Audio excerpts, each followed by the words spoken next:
नमस्कार दोस्तों, मैं रश्मि कालरा स्वागत करती हूँ आप सबका इस चैनल पर और आशा करती हूँ आपको मेरा ये वीडियो बहुत पसंद आएगा।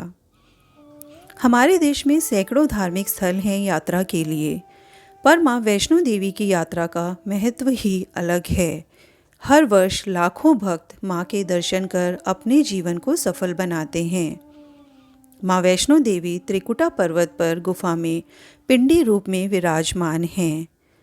देवी काली दाएं और माँ सरस्वती बाएं और लक्ष्मी माता मध्य में पिंडी रूप में विराजित हैं। इन तीनों पिंडियों के सम्मिलित रूप को ही माँ वैष्णो देवी कहा जाता है। आज मैं आप सबको सुनाने वाली हूँ वैष्णो माता की पौराणिक कथा। ऐसा माना जाता है कि आज से करीबन 700 साल पहले इस मंदिर का निर्माण हुआ था। वैष्णो माता के श्रीधर नामक एक भक्त थे। श्रीधर बहुत कठिनाई से अपना जीवन व्यतीत करते थे, लेकिन उनका सपना था कि वो वैष्णो माता के भंडारे का आयोजन करें और उन्होंने किसी तरह से भंडारे का आयोजन किया भी। पर जैसे जैसे भंडारे का दिन पास आ रहा था, उनकी परेशानी बढ़ती जा रही थी, पर उन्हें माँ पर भी पूरा भरोसा था। भंडारे के दिन श्रीधर जी परेशान थे कि सभी को भोजन कैसे कराएंगे। उसी समय एक छोटी बच्ची उनके पास आई जिसका नाम वैष्णवी था और वो वहाँ आए सभी लोगों को भोजन खिला रही थी। जो सब लोग भंडारे के लिए आए थे उनमें भैरव बाबा भी थे। उन्होंने छोटी बच्ची से कहा उन्हें भोजन में खीर पूड़ी नहीं, मांसाहारी भोजन चाहिए। छोटी बच्ची ने मांसाहारी भोजन देने से मना कर दिया।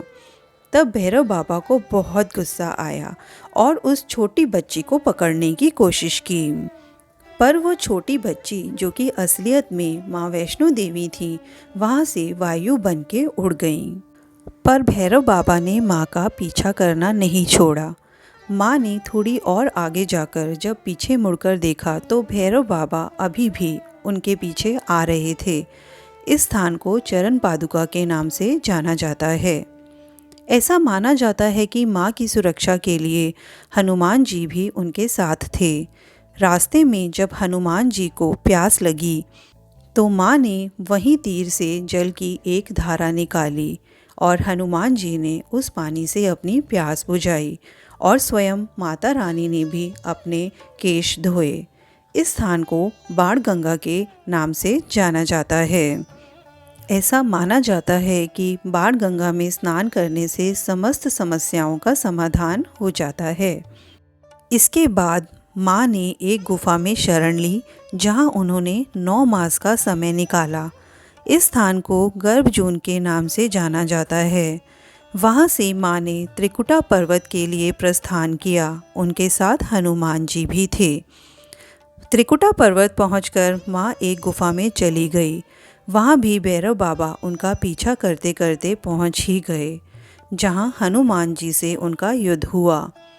कोई नतीजा न निकलते देख माँ वैष्णो देवी ने गुफा से बाहर आकर महाकाली का रूप धारण किया और भैरव बाबा का संहार किया।